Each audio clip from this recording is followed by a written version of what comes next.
मेरा नाम रमनजीत कौर है। ਅੱਜ ਅਸੀਂ ਯੂਨਿਟ 6 ਕਰਾਂਗੇ। ਅੱਜ ਦਾ ਸਾਡਾ ਵਿਸ਼ਾ ਹੈ ਮਜ਼ਦੂਰ ਬਾਜ਼ਾਰ, ਲੇਬਰ ਮਾਰਕੀਟ।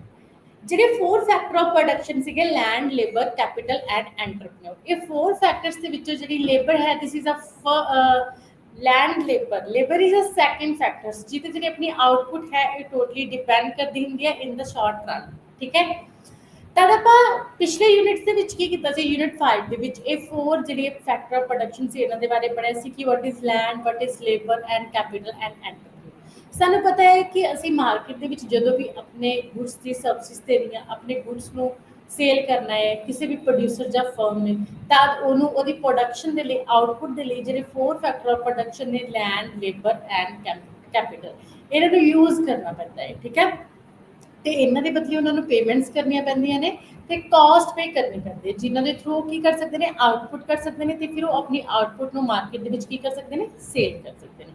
ਤਾਂ ਇਹ 4 ਫੈਕਟਰ ਆਫ ਪ੍ਰੋਡਕਸ਼ਨ ਦੇ ਵਿੱਚੋਂ ਲੈਂਡ ਦੇ ਬਦਲੇ ਕੀ ਦਿੰਦੇ ਸੀਗੇ? ਰੈਂਟ ਦਿੰਦੇ ਸੀਗੇ। ਐਂਡ ਕੈਪੀਟਲ ਦੇ ਬਦਲੇ ਇੰਟਰਸਟ ਦਿੰਦੇ ਸੀਗੇ। ਐਂਡ ਐਂਟਰਪ੍ਰੀਨਿਓਰ ਨੂੰ ਪ੍ਰੋਫਿਟ ਮਿਲਦਾ ਸੀ। ਐਂਡ ਜਿਹੜੀ ਲੇਬਰ ਹੈ, ਲੇਬਰ ਮਾਰਕੀਟ, ਤਾਂ ਲੇਬਰ ਮਾਰਕੀਟ ਦੇ ਵਿੱਚੋਂ ਲੇਬਰ ਹੈ ਉਹਦੀ ਡਿਮਾਂਡ ਤੇ ਸਪਲਾਈ ਹੁੰਦੀ ਹੈ ਤੇ ਫਿਰ ਉਹਦੇ ਬਦਲੇ, ਲੇਬਰ ਦੇ ਬਦਲੇ ਆਪਾਂ ਕੀ ਦਿੰਦੇ ਆ? ਵੇਜਿਸ ਦਿੰਦੇ ਆ। ਤਾਂ ਜਿਹੜੀ ਲੇਬਰ ਦੀ ਡਿਮਾਂਡ ਹੈ ਇਹ ਵੇਜਿਸ ਤੇ ਡਿਪੈਂਡ ਕਰਦੀ ਹੈ ਕਿ ਲੇਬਰ ਦੀ ਸਪਲਾਈ ਕਿੰਨੀ ਹੋਏਗੀ, ਲੇਬਰ ਦੀ ਡਿਮਾਂਡ ਕਿੰਨੀ ਹੋਏਗੀ। ਟੋਟਲੀ ਅੱਜ ਆਪਾਂ ਇਸ ਲੈਕਚਰ ਦੇ ਵਿੱਚ ਲੇਬਰ ਦੀ ਗੱਲ ਕਰਾਂਗੇ, ਜਿਹੜਾ factor of production the second resources ਹੈ। ਠੀਕ ਹੈ, ਤਾਂ ਇਸ ਤੋਂ ਪਹਿਲਾਂ ਅਸੀਂ ਦੇਖਦੇ ਕਿ what is labour market. Labour market ਹੁੰਦੀ ਹੈ, ਜਿਵੇਂ ਕਿ ਤੁਸੀਂ ਦੇਖੀ ਹੋਣਾ ਕਿ ਆਪਣੇ ਕੋਲ 2 ਟਾਈਮ ਪੀਰੀਅਡਸ ਦੇ ਵਿੱਚ ਆਪਾਂ ਗੁੱਡਸ ਦੀ ਪ੍ਰੋਡਕਸ਼ਨ ਕਰ ਸਕਦੇ ਹਾਂ। ਇੱਕ ਸ਼ਾਰਟ ਟਰਮ ਦੇ ਵਿੱਚ ਕਰ ਸਕਦੇ ਹਾਂ, ਇੱਕ ਲੌਂਗ ਰਨ ਦੇ ਵਿੱਚ ਕਰ ਸਕਦੇ ਹਾਂ।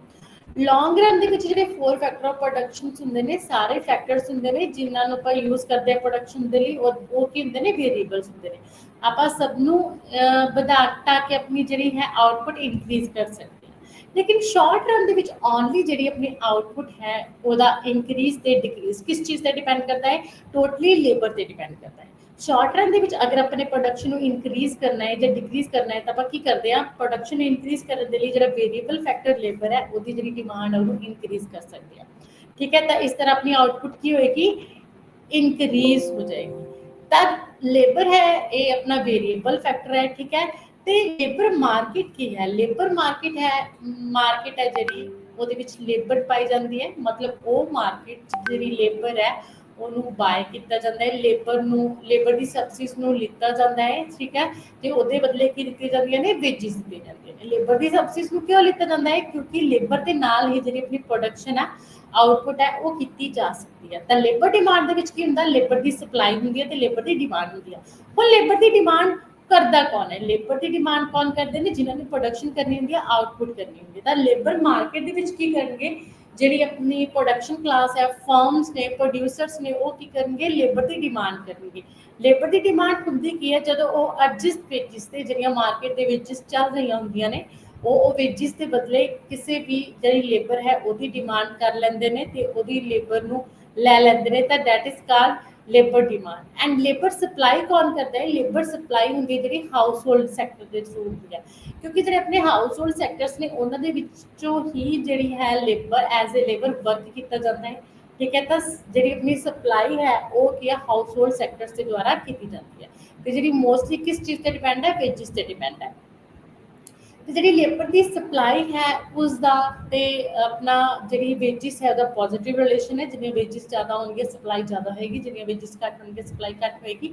ਤੇ ਡਿਮਾਂਡ ਤੇ ਵੇਜਿਸ ਦਾ ਨੈਗੇਟਿਵ ਰਿਲੇਸ਼ਨ ਹੈ। ਵੇਜਿਸ ਘੱਟ ਹੋਣਗੇ ਡਿਮਾਂਡ ਜ਼ਿਆਦਾ ਹੋਏਗੀ, ਵੇਜਿਸ ਜ਼ਿਆਦਾ ਹੋਣਗੀਆਂ ਡਿਮਾਂਡ ਘੱਟ ਹੋਏਗੀ। ਤਾਂ ਇਕੁਇਲਿਬਰੀਅਮ ਵੇਜਿਸ ਕਿੱਥੇ ਫਿਕਸ ਕੀਤੀਆਂ ਜਾਂਦੀਆਂ? ਵੇਜ ਰੇਟ ਕਿੱਥੇ ਫਿਕਸ ਕੀਤਾ ਜਾਂਦਾ ਹੁੰਦਾ? ਜਿੱਥੇ demand and supply of labour ਕੀ ਹੁੰਦੀ ਆ? ਇਕੁਅਲ ਹੁੰਦੀ ਹੈ ਲੇਬਰ ਮਾਰਕੀਟ ਤੇ। ਤਾਂ ਇਸ ਚੈਪਟਰ ਦੇ ਵਿੱਚ ਆਪਾਂ ਨੇ ਹੋਰ ਕੀ ਪੜ੍ਹਨਾ ਹੈ? ਆਪਾਂ ਨੇ ਡਿਫਰੈਂਟ ਮਾਰਕੀਟ ਸਟਰਕਚਰਸ ਪੜ੍ਹਨੀਆਂ ਨੇ ਲੇਬਰ ਮਾਰਕੀਟ ਦੀਆਂ, ਜਿਹਦੇ ਵਿੱਚ ਪਰਫੈਕਟਲੀ ਕੰਪੀਟੀਟਿਵ ਮਾਰਕੀਟ ਆ ਗਿਆ, ਇਨਪਰਫੈਕਟਲੀ ਕੰਪੀਟੀਟਿਵ ਮਾਰਕੀਟ ਆ ਗਿਆ, ਮੋਨੋਪੋਲਿਸਟਿਕ ਕੰਪੀਟੀਸ਼ਨ ਆ ਗਿਆ। ਠੀਕ ਹੈ, ਐਂਡ ਉਸ ਤੋਂ ਬਾਅਦ perfect competition. Demand for labour ਕਿਸ ਚੀਜ਼ ਤੇ ਡਿਪੈਂਡ ਹੈ? ਡਿਮਾਂਡ ਨੂੰ ਲੇਬਰ ਦੀ ਕਿਹੜੀ ਕਿਹੜੀ ਚੀਜ਼ਾਂ ਅਫੈਕਟ ਕਰਦੀਆਂ ਨੇ? ਮੀਨਿੰਗ ਕੀ ਹੈ labour market the? And labour market different market structure. ਠੀਕ ਹੈ, ਇਹ ਸਭ ਕੁਝ ਆਪਾਂ ਨੇ ਪੜ੍ਹਨਾ ਹੈ। ਤੇ ਉਸ ਤੋਂ ਬਾਅਦ ਆਪਾਂ ਨੇ an increase in price of the companies output. ਜਦੋਂ ਪ੍ਰਾਈਸ ਇਨਕਰੀਜ਼ ਹੁੰਦਾ ਤਾਂ ਉਹਦਾ ਲੇਬਰ ਦੀ ਡਿਮਾਂਡ ਤੇ ਕੀ ਇਫੈਕਟ ਪੈਂਦਾ ਹੈ? ਜਦੋਂ ਲੇਬਰ ਦੀ ਪ੍ਰੋਡਕਟਿਵਿਟੀ ਹੁੰਦੀ ਆ ਤਾਂ ਲੇਬਰ ਦੀ ਡਿਮਾਂਡ ਤੇ ਕੀ ਇਫੈਕਟ ਪੈਂਦਾ ਹੈ, ਲੇਬਰ ਦੀ ਸਪਲਾਈ ਕਿਸ ਚੀਜ਼ ਤੇ ਡਿਪੈਂਡ ਹੈ, ਇੰਪਰਫੈਕਟ ਕੰਪੀਟੀਸ਼ਨ ਕੀ ਹੈ, ਇੰਪਰਫੈਕਟ ਕੰਪੀਟੀਸ਼ਨ ਦੇ ਵਿੱਚ demand for labour and supply of labour ਕਿਸ ਚੀਜ਼ ਤੇ ਡਿਪੈਂਡ ਕਰਦੀ ਹੈ, ਇਕੁਇਲਿਬ੍ਰੀਅਮ ਕਦੋਂ ਹੋਏਗਾ ਇਹਨਾਂ ਦੇ ਵਿੱਚ। ਤੇ ਲੇਬਰ ਮਾਰਕੀਟ ਪਾਲਿਸੀਜ਼, ਕਿਉਂਕਿ ਮਾਰਕੀਟ ਦੇ ਵਿੱਚ ਹੁਣ ਲੇਬਰ ਨਾਲ ਰਿਲੇਟਿਡ ਜੋ ਪਾਲਿਸੀਜ਼ ਪਾਈ ਜਾਂਦੀਆਂ ਨੇ ਉਹਨਾਂ ਦੀ ਵੀ ਗੱਲ ਕੀਤੀ ਜਾਵੇਗੀ ਇਸ ਟੌਪਿਕ ਦੇ ਵਿੱਚ, ਜਿਹਦੇ ਵਿੱਚ ਮਿਨੀਮਮ ਵੇਜ ਲਾਅ ਆ ਗਿਆ ਜੋ ਆਪਣਾ ਕਨਸਟੀਟਿਊਸ਼ਨ ਦੇ ਵਿੱਚ ਹੈ, and role of labour unions ਆ ਗਿਆ। ਅੱਗੇ ਉਸ ਤੋਂ ਬਾਅਦ ਵਾਈ ਵੇਜਿਸ ਡਿਫਰੈਂਟ ਵੇਜਿਸ ਕਿਉਂ ਨੇ, ਇਹਨਾਂ ਦੇ ਕੰਪਨਸੇਟਿਵ ਵੇਜਿਸ ਡਿਫਰੈਂਟ ਕਿਉਂ ਨੇ, ਕਿਉਂਕਿ ਕਿਸੇ ਨੂੰ ਵੇਜਿਸ ਘੱਟ ਦਿੱਤੀ ਜਾਂਦੀ ਹੈ, ਕਿਸੇ ਨੂੰ ਵੱਧ ਦਿੱਤੀ ਜਾਂਦੀ ਹੈ, why and difference in human capital investment, ਠੀਕ ਹੈ, ਐਂਡ ਉਸ ਤੋਂ ਬਾਅਦ ਡਿਫਰੈਂਟ ਇਨ ਅਵੇਲੇਬਿਲਿਟੀ, ਜੋ ਮੇਨ ਇਹਨਾਂ ਦੇ ਰੀਜ਼ਨਸ ਨੇ ਵਾਈ ਵੇਜਿਸ ਡਿਫਰੈਂਸ, ਇਹਨਾਂ ਦੀ ਗੱਲ ਆਪਾਂ ਕਰਾਂਗੇ। ਤਾਂ ਸਭ ਤੋਂ ਪਹਿਲਾਂ ਅਸੀਂ ਕੀ ਦੇਖਦੇ ਹਾਂ, labour of meaning of labour market जो अपन ने कर लिता कि जिथे अपनी जी लेबर है उसकी डिमांड से सप्लाई होएगी, ठीक है, लेबर ਨੂੰ अपना लेबर की सबसिडी लिती जाएगी तो लेबर की सप्लाई के थ्रू लेबर की सबसिडी दी जाएगी तो वेजेस के थ्रू इन्हां दे विच की होएगी, डिमांड ते लेबर की सप्लाई होएगी। तो उस तो बाद labour market different market structure, तुहानूं पता है कि अपनी मार्केट दे विच डिफरेंट जिहड़ियां स्ट्रक्चर्स ने पाईयां जांदियां ने, फर्म्स पाई जांदियां ने, परफेक्ट कंपीटीशन ਅੱਗੇ ਆ ਕੇ ਫਿਰ ਮੋਨੋਪੋਲਿਸਟਿਕ, ਮੋਨੋਪੋਲੀ, ਡਿਊਪੋਲੀ ਐਂਡ ਓਲੀਗੋਪੋਲੀ। ਤੇ ਉਸ ਤੋਂ ਬਾਅਦ ਸਭ ਤੋਂ ਪਹਿਲਾਂ ਆਪਾਂ ਗੱਲ ਕਰਾਂਗੇ ਕਿ ਜਿਹੜੀ ਪਰਫੈਕਟਲੀ ਕੰਪੀਟੀਟਿਵ ਮਾਰਕੀਟ ਹੈ ਉਹਦੇ ਵਿੱਚ ਲੇਬਰ ਕਿਸ ਤਰ੍ਹਾਂ ਦੀ ਹੋਏਗੀ, ਠੀਕ ਹੈ, ਤੇ ਲੇਬਰ ਦੀ ਡਿਮਾਂਡ ਤੇ ਸਪਲਾਈ ਕਿਸ ਚੀਜ਼ ਤੇ ਡਿਪੈਂਡ ਕਰਦੀ ਹੈ। ਉਸ ਤੋਂ ਬਾਅਦ ਇੰਪਰਫੈਕਟਲੀ ਕੰਪੀਟੀਟਿਵ ਮਾਰਕੀਟ ਵਿੱਚ ਸਭ ਤੋਂ ਪਹਿਲਾਂ ਪਰਫੈਕਟਲੀ ਕੰਪੀਟੀਟਿਵ ਮਾਰਕੀਟ ਦੇ ਵਿੱਚ, ਪਰਫੈਕਟਲੀ ਕੰਪੀਟੀਟਿਵ ਮਾਰਕੀਟ ਕਿਹੜੀ ਹੁੰਦੀ ਹੈ, ਪਰਫੈਕਟ ਕੰਪੀਟੀਸ਼ਨ ਦੇ ਵਿੱਚ ਜਿੰਨੀ ਆਪਣੀ ਲੇਬਰ ਦੀ ਡਿਮਾਂਡ ਇਨਕਰੀਜ਼ ਹੋਏਗੀ ਉਨੀ ਹੀ ਜਿਹੜੀ ਆਪਣੀ ਆਊਟਪੁੱਟ ਹੈ ਉਹ ਵੀ ਕੀ ਹੋਏਗੀ, ਹੌਲੀ ਹੌਲੀ इंक्रीज होएगी। तो लेबर की डिमांड टोटली किस चीज़ से डिपेंड करती है, लेबर की डिमांड टू थिंग्स से डिपेंड करती है, ठीक है। लेबर की डिमांड एक तो आउटपुट इनक्रीज करने के लिए की जाएगी, कोई भी प्रोड्यूसर जब फर्म आउटपुट कदों इनक्रीज करेगी जो उन्होंने प्रॉफिट हो रहा हो, तो जो जो फिक्स रिसोर्सिस ने उन्होंने प्रॉपर यूटिलाइजेशन ना हो रही हो, तदों जो वेरीएबल फैक्टर लेबर्स उन्होंने ज़्यादा यूज़ करेगा ताकि वो प्रोडक्शन इनक्रीज कर सके, मतलब अपनी प्रोडक्शन इनक्रीज करके मीन सप्लाई इनक्रीज करके डिमांड के इक्वल कर सके ताकि उन्होंने ਜਿਹੜਾ ਪ੍ਰੋਫਿਟ ਹੈ ਉਹ ਗੇਨ ਹੋ ਸਕੇ। ਦਿਸ ਇਜ਼ ਵਨ ਰੀਜ਼ਨ ਜਿਹਦੇ ਕਰਕੇ ਜਿਹੜੀ ਡਿਮਾਂਡ ਫॉर ਲੇਬਰ ਹੈ ਉਹਨੂੰ ਆਪਾਂ ਉਹਦੇ ਵਿੱਚ ਇਨਕਰੀਜ਼ ਕਰਦੇ ਹਾਂ, ਆਊਟਪੁੱਟ ਨੂੰ ਇਨਕਰੀਜ਼ ਕਰਦੇ ਹਾਂ। ਤੇ ਡਿਫਰੈਂਟ ਫੈਕਟਰਸ ਨੇ ਜਿਨ੍ਹਾਂ ਦੇ ਥਰੂ ਆਪਣੀ ਡਿਮਾਂਡ ਤੇ ਇਫੈਕਟ ਪੈਂਦਾ ਹੈ। ਫੈਕਟਰ ਇਫੈਕਟਿਵ ਡਿਮਾਂਡ ਕਰਵ ਦੇ ਵਿੱਚ ਸਭ ਤੋਂ ਪਹਿਲਾਂ ਕਿਹੜੇ ਜਿਹੜੇ ਉਹ ਫੈਕਟਰਸ ਨੇ ਜਿਹੜੇ ਪਰਫੈਕਟ ਕੰਪੀਟੀਸ਼ਨ ਦੇ ਵਿੱਚ ਲੇਬਰ ਦੀ ਡਿਮਾਂਡ ਨੂੰ ਕੀ ਕਰਦੇ ਨੇ, ਅਫੈਕਟ ਕਰਦੇ ਨੇ। ਤੇ ਟੂ ਰੀਜ਼ਨਸ ਨੇ ਜਿਹੜੇ ਲੇਬਰ ਦੀ ਡਿਮਾਂਡ ਨੂੰ ਅਫੈਕਟ ਕਰਦੇ ਨੇ। First is an increase in price of companies output. ਕਹਿੰਦੇ ਜਦੋਂ ਜਿਹੜੀ ਪਰਫੈਕਟ ਕੰਪੀਟੀਸ਼ਨ ਦੇ ਵਿੱਚ ਜਿਹੜੀਆਂ ਆਪਣੀਆਂ ਕੰਪਨੀਜ਼ ਨੇ, ਫਰਮਸ ਨੇ, ਉਹਨਾਂ ਦੀ ਜਿਹੜੀ ਪ੍ਰਾਈਸ ਹੈ ਆਊਟਪੁੱਟ ਦੀ ਪ੍ਰਾਈਸ ਹੈ ਇਨਕਰੀਜ਼ ਹੋ ਜਾਵੇ। ਆਊਟਪੁੱਟ ਜੋ ਪ੍ਰੋਡਕਸ਼ਨ ਮੈਂ ਕਰਨੀ ਹੈ, ਜੋ ਮੈਂ ਸੇਲ ਕਰਨੀ ਉਹਦੀ ਪ੍ਰਾइस ज़्यादा होगी, जो प्राइस ज़्यादा होगी लेकिन मेरी कॉस्ट पहले जितनी है, प्राइस ज़्यादा होने करके मैंने कीमत ज़्यादा मिल रही है। एक प्रोड्यूसर तो एक फर्म को कीमत ज़्यादा मिल रही है कि होने करके प्राइस होने करके ज़्यादा होने करके तब फिर की करेगा, प्रॉफिट गेन करना चाहेगा। वो चाहेगा कि मेरी आउटपुट है जी वो ज़्यादा तो ज़्यादा होवे जो मैं होर प्राइसिस लै सका, प्रॉफिट गेन कर सका and increase in price of the companies output. हर एक कंपनी जो अपने प्रोडक्ट की जी प्रोडक्शन कर रही है, प्राइस इनक्रीज होएगी, ठीक है, तो रेवेन्यू इनक्रीज होएगा, तदों अपनी कंपनी की जी आउटपुट है उन्होंने इनक्रीज करना ही चाहेगी। तदों वो डिमांड ज़्यादा करने लग जाएगी लेबर की, जो अपनी आउटपुट इनक्रीज करे, ज़्यादा आउटपुट को सेल करे, तो प्राइसिस के थ्रू उन्होंने रेवेन्यू की होवे इकट्ठा। सैकेंड है जो प्राइस घट जाए तब फिर आउटपुट डिक्रीज करती है, तो इतने की होंगे जी अपन डिमांड उत्थे भी लेबर की होएगी डिक्रीज होएगी। सैकेंड इज कंपनी के मजदूरों की उत्पादकता में वाधा and increase in the labour productivities of companies work. Second thing है जी मेन रोल प्ले करती है किसी भी लेबर की प्रोडक्टिविटी की होंगी मार्जिनल प्रोडक्टिविटी ऑफ लेबर जिन्होंने आप बोल दें कि जो आप एक लेबर ज़्यादा यूज़ करते हैं तो वो लेबर ज़्यादा यूज़ करने के नाल अपनी प्रोडक्टिविटी टोटल प्रोडक्टिविटी के जो चीज़ आया एक लेबर ज़्यादा यूज़ करने के नाल that is called marginal productivity. जिमें कि जो एक प्रोड्यूसर है वो पहला 2 लेबर यूज़ करता सी 100 गुड्स बनाता सी, लेकिन उन्हें एक लेबर बढ़ाती 3 लेबर्स यूज़ करने लग गया जिसके नाल 150 गुड्स की प्रोडक्ट लेबर की डिमांड ज़्यादा कराई। अगर लेबर की प्रोडक्टिविटी डिक्रीज होएगी, मतलब लेबर की प्रोडक्टिविटी जो घटती जाती है, जो आप ज़्यादा तो ज़्यादा मजदूर यूज़ कर लग जाते हैं, तब फिर उत्थे की होएगा, लेबर की प्रोडक्टिविटी घटन के नाल लेबर की डिमांड ते इफेक्ट पेगा, लेबर की डिमांड भी उत्थे की होएगी, उत्थे लेबर की डिमांड भी जी की होएगी डिक्रीज होएगी। तद इत्थे जिहड़ी अपनी लेबर की डिमांड है, टू थिंग्स ते डिपेंड करती है, price of the companies output and second is the labour productivity of companies work, MP, this is the marginal productivity of labour. And उस तो बाद है supply of labour. Supply of labour किस चीज़ से डिपेंड करती है, मोस्टली जी सप्लाई ऑफ लेबर है वो वेजिस ਤੇ ਡਿਪੈਂਡ ਕਰਦੀ ਹੈ ਕਿ ਆਪਾਂ ਨੂੰ ਵੇਜਿਸ ਕਿੰਨੀਆਂ ਮਿਲ ਰਹੀਆਂ ਨੇ, ਕਿ ਹਾਊਸਹੋਲਡ ਸੈਕਟਰ ਦੇ ਵਿੱਚ ਜਿਹੜੀਆਂ ਆਪਣੀ ਇੱਕ ਲੇਬਰ ਕਲਾਸ ਹੈ, ਲੇਬਰ ਨੂੰ ਕਿੰਨੀਆਂ ਵੇਜਿਸ ਮਿਲ ਰਹੀਆਂ ਨੇ, ਕਿਉਂਕਿ ਲੇਬਰ ਦੇ ਲਈ ਟੂ ਆਪਸ਼ਨਸ ਹੁੰਦੀਆਂ ਨੇ। ਜਿਹੜੀ ਲੇਬਰ ਹੈ ਹਾਊਸਹੋਲਡ ਪੀਪਲਸ ਨੇ, ਜਾਂ ਤਾਂ ਉਹ ਲੇਅਰ ਪਸੰਦ ਕਰਦੇ ਨੇ ਜਾਂ ਫਿਰ ਉਹ ਕੀ ਕਰਦੇ ਨੇ, ਵਰਕ ਪਸੰਦ ਕਰਦੇ ਨੇ।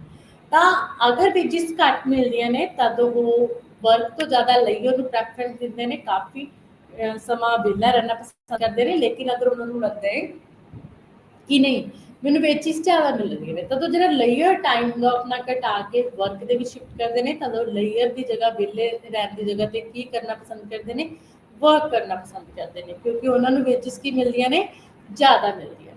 ਤਦ ਕੀ ਉਹਨਾਂ ਦਾ ਲੇਅਰ ਟਾਈਮ ਜੋ ਵਰਕ ਹੈ, ਵਰਕ ਦੇ ਵਿੱਚ ਕੀ ਹੋ ਜਾਂਦਾ, ਕਨਵਰਟ ਹੋ ਜਾਂਦਾ। ਤਾਂ ਸਪਲਾਈ ਆਫ ਲੇਬਰ ਆਪਾਂ ਟੋਟਲੀ ਕਹਿ ਸਕਦੇ ਕਿ ਵੇਜਿਸ ਤੇ ਡਿਪੈਂਡ ਕਰਦੀਆਂ ਨੇ। ਅਗਰ ਵੇਜਿਸ ਜ਼ਿਆਦਾ ਹੋਣਗੀਆਂ ਤਾਂ ਸਪਲਾਈ ਜ਼ਿਆਦਾ ਹੋਏਗੀ, ਉਹ ਲੇਬਰ ਲੇਅਰ ਟਾਈਮ ਦੀ ਜਗ੍ਹਾ ਤੋਂ ਵਰਕ ਨੂੰ ਪ੍ਰੈਫਰੈਂਸ ਦੇਣਗੇ। ਅਗਰ ਵੇਜਿਸ ਘੱਟ ਹੋਣਗੀਆਂ ਤਦ ਉਹ ਸਪਲਾਈ ਨੂੰ ਘੱਟ ਕਰਨਗੇ। ਉਸ ਤੋਂ ਬਾਅਦ ਹੈ ਇੰਪਰਫੈਕਟ ਕੰਪੀਟੀਸ਼ਨ, ਅਪੂਰਨ ਪ੍ਰਤੀਯੋਗਤਾ। अपूर्ण प्रतियोगिता अपने मार्केट की दूसरी टाइप है इंपरफेक्ट कंपीटीशन। ये मोनोपोली, मोनोपोलिस्टिक, ओलिगोपोली, ड्यूपोली की गल की गई है। इंपरफेक्ट कंपीटीशन कहते वो मार्केट स्ट्रक्चर है जिहदे विच जिहड़ियां फ्यू फर्म्स हुंदियां ने, ठीक है, दो या दो तो ज़्यादा हो सकदियां ने, ठीक है, एक भी हो सकती है। तो ये की हुंदा है ਜਿਹੜੀਆਂ ਫਰਮਸ ਨੇ ਉਹ ਮੋਸਟਲੀ ਜਿਹੜੀ ਪ੍ਰੋਡਕਸ਼ਨ ਕਰਦੀਆਂ ਨੇ ਉਹ ਕੀ ਹੁੰਦੀ ਆ, ਕਲੋਜ਼ ਸਬਸਟੀਟਿਊਸ਼ਨਸ ਹੁੰਦੇ ਨੇ, ਹੈਟਰੋਜੀਨੀਅਸ ਪ੍ਰੋਡਕਟ ਹੁੰਦੇ ਨੇ, ਠੀਕ ਹੈ। ਤੇ ਜਿਹੜੀ ਪ੍ਰਾਈਸ ਹੈ ਉਹ ਇੱਕ ਗਰੁੱਪ ਆਫ ਫਰਮਸ ਤੈਅ ਕਰਦੀ ਹੈ। ਇਹ ਆਪਣੇ ਆਪ ਆਪਣੀ ਪ੍ਰਾਈਸ ਹੈ ਜਿਹੜੀ ਉਹਨੂੰ ਸੈੱਟ ਕਰ ਸਕਦੇ ਨੇ, ਠੀਕ ਹੈ। ਇਹਦੇ ਵਿੱਚ ਐਂਟਰੀ ਤੇ ਡਿਸਟੈਂਸ ਤੇ ਰੋਕ ਹੁੰਦੀ ਹੈ, ਨਿਊ ਫਰਮਸ ਐਂਟਰ ਨਹੀਂ ਕਰ ਸਕਦੀ ਤੇ ਪੁਰਾਣੀ ਫਰਮਸ ਛੱਡ ਕੇ ਨਹੀਂ ਜਾ ਸਕਦੀ। ਤੇ ਇਹਦੇ ਵਿੱਚ ਲੇਬਰ ਦੀ ਡਿਮਾਂਡ ਮੋਸਟਲੀ ਕਿਸ ਚੀਜ਼ ਤੇ ਡਿਪੈਂਡ ਕਰਦੀ ਹੈ, ਕਿਉਂਕਿ ਇੱਥੇ ਕੰਪੀਟੀਸ਼ਨ ਹੈ, ਕੰਪੀਟੀਟਿਵ ਮਾਰਕੀਟ ਹੈ, ਠੀਕ ਹੈ। ਇਹਦੇ ਵਿੱਚ ਕਲੋਜ਼ ਸਬਸਟੀਟਿਊਸ਼ਨਸ ਨੇ, ਤਾਂ ਇਹਦੇ ਵਿੱਚ ਜਿਹੜੀ ਪ੍ਰਾਈਸ ਹੈ ਉਹਨੂੰ ਥੋੜਾ ਜਿਹਾ ਘੱਟ ਫਿਕਸ ਕਰਨਾ ਪੈਂਦਾ ਹੈ, ਪ੍ਰਾਈਸ ਨੂੰ ਘੱਟ ਰੱਖਣਾ ਪੈਂਦਾ ਹੈ ਤਾਂ ਜੋ ਦੂਸਰੇ ਜਿਹੜੇ ਆਪਣੇ ਕੰਪੀਟੀਟਰਸ ਨੇ ਉਹਨਾਂ ਦੇ ਪ੍ਰੋਡਕਟਸ ਦੀ ਡਿਮਾਂਡ ਦੇ ਨਾਲੋਂ ਸਾਡੇ ਪ੍ਰੋਡਕਟ ਦੀ ਡਿਮਾਂਡ ਕੀ ਹੋਵੇ, ਜ਼ਿਆਦਾ ਹੋਵੇ। ਤਦ ਇੱਥੇ ਕਹਿੰਦੇ ਕੀ ਆ, ਜਿਵੇਂ ਕਿਸੇ ਗੁੱਡ ਦਾ ਪ੍ਰਾਈਸ ਘੱਟ ਹੁੰਦਾ ਹੈ ਇੰਪਰਫੈਕਟ ਕੰਪੀਟੀਸ਼ਨ ਦੇ ਵਿੱਚ, ਪ੍ਰਾਈਸ ਘੱਟ ਹੋਣ ਦੇ ਨਾਲ ਕੀ ਹੋਏਗਾ, ਉਸ ਚੀਜ਼ ਦੀ ਕੀ ਹੋਏਗੀ, ਡਿਮਾਂਡ ਜ਼ਿਆਦਾ ਹੋਏਗੀ। ਡਿਮਾਂਡ ਜ਼ਿਆਦਾ ਹੋਣ ਦੇ ਕਾਰਨ ਫਿਰ ਕੀ ਆ, ਸਾਨੂੰ ਆਊਟਪੁੱਟ ਜ਼ਿਆਦਾ ਕਰਨੀ ਪਏਗੀ। ਤਦ ਪ੍ਰਾਈਸ ਘੱਟ ਹੋਣ ਤੇ ਕੀ ਆ, ਲੇਬਰ ਦੀ ਡਿਮਾਂਡ ਜ਼ਿਆਦਾ ਹੋਏਗੀ ਕਿਉਂਕਿ ਆਊਟਪੁੱਟ ਜ਼ਿਆਦਾ ਕਰਨੀ ਪੈਣੀ ਹੈ, ਕਿਉਂਕਿ ਡਿਮਾਂਡ ਸਪਲਾਈ ਨਾਲੋਂ ਜ਼ਿਆਦਾ ਹੈ। ਤੇ ਮਜ਼ਦੂਰਾਂ ਦੀ ਜਿਹੜੀ ਪੂਰਤੀ ਹੈ, ਮਜ਼ਦੂਰਾਂ ਦੀ ਪੂਰਤੀ ਕਿਸ ਚੀਜ਼ ਤੇ ਡਿਪੈਂਡ ਕਰਦੀ ਹੈ, ਵੇਜਿਸ ਤੇ ਡਿਪੈਂਡ ਕਰਦੀ ਹੈ, ਠੀਕ ਹੈ, ਕਿ ਵੇਜਿਸ ਉਹਨਾਂ ਨੂੰ ਕਿੰਨੀਆਂ ਮਿਲ ਰਹੀਆਂ ਨੇ। ਅਗਰ ਵੇਜਿਸ ਜ਼ਿਆਦਾ ਤਾਂ ਉਹਨਾਂ ਦੀ ਜਿਹੜੀ ਸਪਲਾਈ ਹੈ ਉਹ ਪੋਜ਼ਿਟਿਵ ਹੋਏਗੀ। ਤੇ ਜਿਹੜੀ ਆਪਣੀ ਡਿਮਾਂਡ ਫॉर ਲੇਬਰ ਹੈ, demand of for labour second ਚੀਜ਼ ਤੇ ਵੀ ਡਿਪੈਂਡ ਕਰਦੀ ਆ, value of marginal productivity labour, ਠੀਕ ਹੈ, ਜਿਹਨੂੰ ਆਪਾਂ ਬੋਲਦੇ ਹਾਂ, ਉਸ ਚੀਜ਼ ਤੇ ਵੀ ਡਿਪੈਂਡ ਕਰਦੀ ਆ। ਅਗਰ ਕਹਿੰਦੇ ਉੱਥੋਂ ਤੱਕ ਡਿਮਾਂਡ ਹੋਏਗੀ ਲੇਬਰ ਦੀ ਜਿੱਥੋਂ ਤੱਕ ਕਹਿੰਦੇ ਆਪਣੀ ਜਿਹੜੀ ਲੇਬਰ ਦੀ ਪ੍ਰੋਡਕਟਿਵਿਟੀ ਆ ਉਹ ਵੇਜਿਸ ਦੇ ਇਕੁਅਲ ਨਹੀਂ ਹੋ ਜਾਂਦੀ ਜੋ ਆਪਾਂ ਉਹਨਾਂ ਨੂੰ ਦਿੰਦੇ ਆ। ਉਸ ਤੋਂ ਬਾਅਦ ਇਕੁਇਲਿਬਰੀਅਮ। ਇਕੁਇਲਿਬਰੀਅਮ ਕਿੱਥੇ ਹੋਏਗਾ, ਇਕੁਇਲਿਬਰੀਅਮ ਉੱਥੇ ਹੀ ਹੋਏਗਾ ਜਿੱਥੇ demand and supply of labour ਕੀ ਹੋਏਗੀ, ਇਕੁਇਲਿਬਰੀਅਮ। ਉੱਥੇ ਵੇਜਿਸ ਨੇ ਜਿਹੜੀਆਂ ਉਹ ਕੀਤੀਆਂ ਜਾਣਗੀਆਂ, ਫਿਕਸ ਕੀਤੀਆਂ ਜਾਣਗੀਆਂ। ਉਸ ਤੋਂ ਬਾਅਦ ਲੇਬਰ ਮਾਰਕੀਟ ਪਾਲਿਸੀਜ਼ ਕਹਿੰਦੇ, ਲੇਬਰ ਮਾਰਕੀਟ ਪਾਲਿਸੀਜ਼ ਦੀ ਗੱਲ ਕੀਤੀ ਗਈ ਇੱਥੇ ਕਿ ਡਿਫਰੈਂਟ ਜਿਹੜੀਆਂ ਲੇਬਰ ਮਾਰਕੀਟ ਪਾਲਿਸੀਜ਼ ਨੇ ਉਹ ਅਪਣਾਈਆਂ ਜਾਂਦੀਆਂ ਨੇ, ਜਿਹਦੇ ਵਿੱਚ ਹੈ minimum wages law and role of labour union. ਸਭ ਤੋਂ ਪਹਿਲਾਂ ਲੇਬਰ ਮਾਰਕੀਟ ਪਾਲਿਸੀਜ਼ ਕੀ ਨੇ, ਦੇਖੋ ਜਿਹੜੀ ਆਪਣੀ ਲੇਬਰ ਕਲਾਸ ਹੈ ਉਹਦੀ ਜਿਹੜੀ ਐਕਸਪਲੋਇਟੇਸ਼ਨ ਹੈ ਉਹ ਡੇ ਬਾਈ ਡੇ ਬਹੁਤ ਕੀ ਹੁੰਦੀ ਜਾ ਰਹੀ ਹੈ, ਇਨਕਰੀਜ਼ ਹੁੰਦੀ ਜਾ ਰਹੀ ਹੈ। ਆਪਾਂ ਨੇ ਉਸ ਜਿਹੜੀ ਐਕਸਪਲੋਇਟੇਸ਼ਨ ਹੈ ਉਹ ਤੋਂ ਲੇਬਰ ਕਲਾਸ ਨੂੰ ਬਚਾਉਣ ਦੇ ਲਈ ਗਵਰਨਮੈਂਟਸ ਨੇ ਲੇਬਰ ਕਲਾਸ ਦੇ ਲਈ ਕੁਝ ਪਾਲਿਸੀਜ਼ ਬਣਾਈਆਂ ਨੇ, ਕੁਝ ਲਾਅਜ਼ ਬਣਾਏ ਨੇ, ਜਿਨ੍ਹਾਂ ਦੇ ਥਰੂ ਜਿਹੜੀ ਲੇਬਰ ਕਲਾਸ ਹੈ ਉਹ ਆਪਣੇ ਜਿਹੜੇ ਰਾਈਟਸ ਨੇ ਉਹਨਾਂ ਨੂੰ ਲੈ ਸਕਦੇ ਤਾਂ ਆਪਾਂ ਇਹਨਾਂ ਦੀ ਗੱਲ ਵੀ ਇੱਥੇ ਕਰਦੇ ਹਾਂ ਕਿ ਲੇਬਰ ਮਾਰਕੀਟ ਪਾਲਿਸੀਜ਼ ਕਿਹੜੀਆਂ ਨੇ।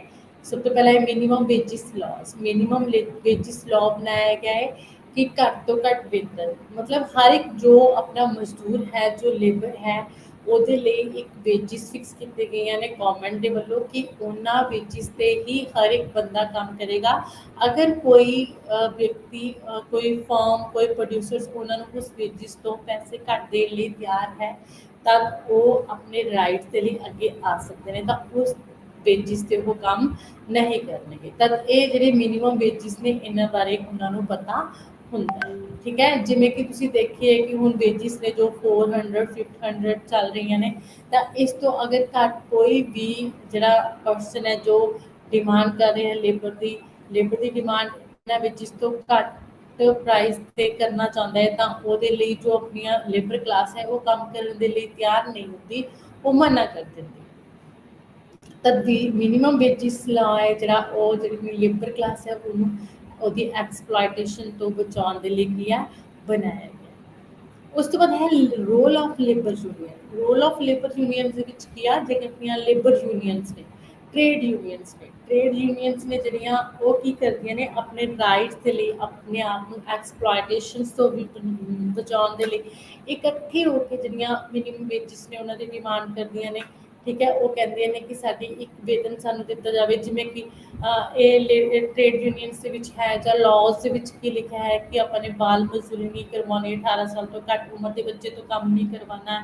ਕਿਸੇ ਅਗਰ ਐਕਸੀਡੈਂਟਸ ਦੇ ਵਿੱਚ, ਜਿਵੇਂ ਕਿ ਫਾਇਰ ਫੈਕਟਰੀ ਦੇ ਵਿੱਚ ਅੱਗ ਲੱਗ ਜਾਂਦੀ ਹੈ, ਉੱਥੇ ਕੋਈ ਨੁਕਸਾਨ ਹੁੰਦਾ ਲੇਬਰ ਕਲਾਸ ਨੂੰ, ਜਾਂ ਇਸ ਤਰ੍ਹਾਂ ਦਾ ਵੀ ਕੋਈ ਦੁਰਘਟਨਾ ਹੁੰਦੀ ਹੈ ਤਾਂ ਥੋੜ੍ਹਾ ਜਿਹਾ ਜੋ ਹੈ ਆਪਣਾ ਉਹਨਾਂ ਦੀ ਫੈਮਿਲੀ ਨੂੰ ਹੈਲਪ ਦਿੱਤੀ ਜਾਂਦੀ ਹੈ ਫਾਈਨੈਂਸ਼ਲੀ। ਠੀਕ ਹੈ, ਤਾਂ ਇੱਦਾਂ ਦੀ ਜਿਹੜੀਆਂ ਆਪਣੀਆਂ ਡਿਮਾਂਡਸ ਨੇ ਉਹ ਟ੍ਰੇਡ ਯੂਨੀਅਨਸ ਦੇ ਥਰੂ ਕੀਤੀਆਂ ਜਾਂਦੀਆਂ ਨੇ। ਜਾਂ ਫਿਰ ਇਹ ਕਿ ਜਿਵੇਂ ਕਿ ਤੁਸੀਂ ਸੁਣਿਆ ਹੀ ਹੈ ਕਈ ਵਾਰ ਆਪਣੇ ਜੋ ਹੈ ਵੇਜਿਸ ਨੂੰ ਲੈ ਕੇ ਸਟ੍ਰਾਈਕਸ 'ਤੇ ਬਹਿ ਜਾਂਦੀਆਂ ਨੇ।